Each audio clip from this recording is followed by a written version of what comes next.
children are absolutely horrified when they hear these hymns which say, prostrate before thy throne to lie and gaze on thee.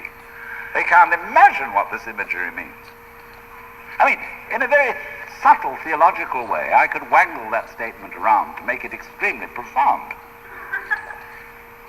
I mean, to be prostrate at once and to gaze on the other hand, see, is a coincidentia oppositorum, a coincidence of opposites, which is very, very, very deep. But to a child, it is a crick in the neck. And that's the sort of imagery we're brought up with. So the idea of what might happen after death, well, you're going to be faced with your judge, the one who knows all about you. This is Big Papa, who knows you were a naughty boy and a very naughty girl, especially girl, from the beginning of things. He's going to look right through to the core of your inauthentic existence. And what kind of heebie-jeebies may come up. Or you may believe in reincarnation, and you think that your next life will be the rewards and the punishments for what you've done in this life. And you know you got away with murder in this life. And of course, awful things are going to happen next time around. So you look upon death as a catastrophe. Then there are other people who say, well, when you're dead, you're dead. Just nothing going to happen at all. So what you got to worry about? Well, we don't quite like that idea, because it spooks us. You know, what's it be like to die? To go to sleep and never wake up? Well, a lot of things it's not going to be like. It's not going to be like being buried alive. It's not going to be like being in the darkness forever. I tell you what, it's going to be like as if you never had existed at all. Not only you, but everything else as well.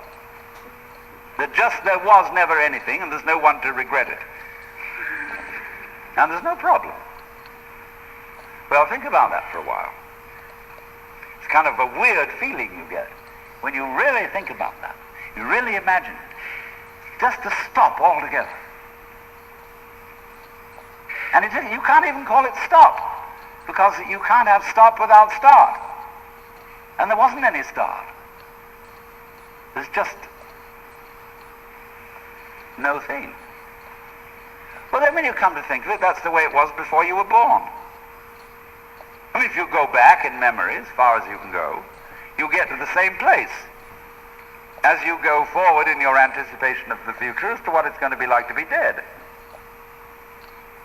And you get these funny ideas that this blankness is the necessary counterpart of what we call being. Now, we all think we're alive, don't we? I mean, we're really here, that there is something called existence. No, the existentialists, Dasein, thrownness, here we are. But how could you be experiencing that as a reality unless you had once been dead? What gives us any ghost of a notion that we're here, except by contrast with the fact that we once weren't? And later on won't we? But this thing is a cycle, like positive and negative poles in electricity.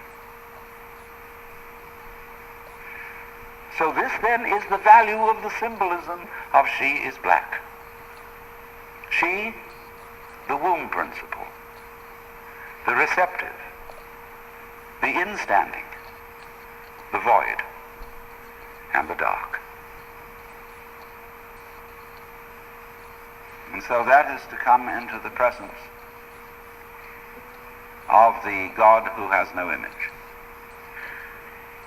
Behind the Father image, behind the Mother image, behind the image of light inaccessible, and behind the image of profound and abysmal darkness, there's something else which we can't conceive at all.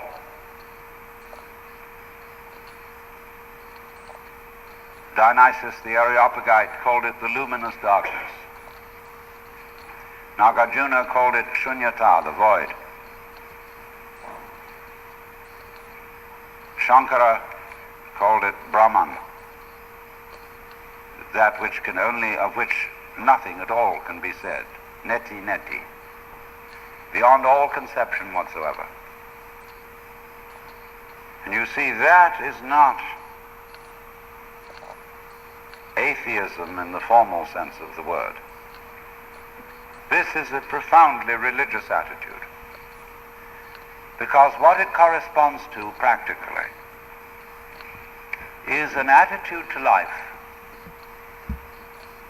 of total trust, of letting go.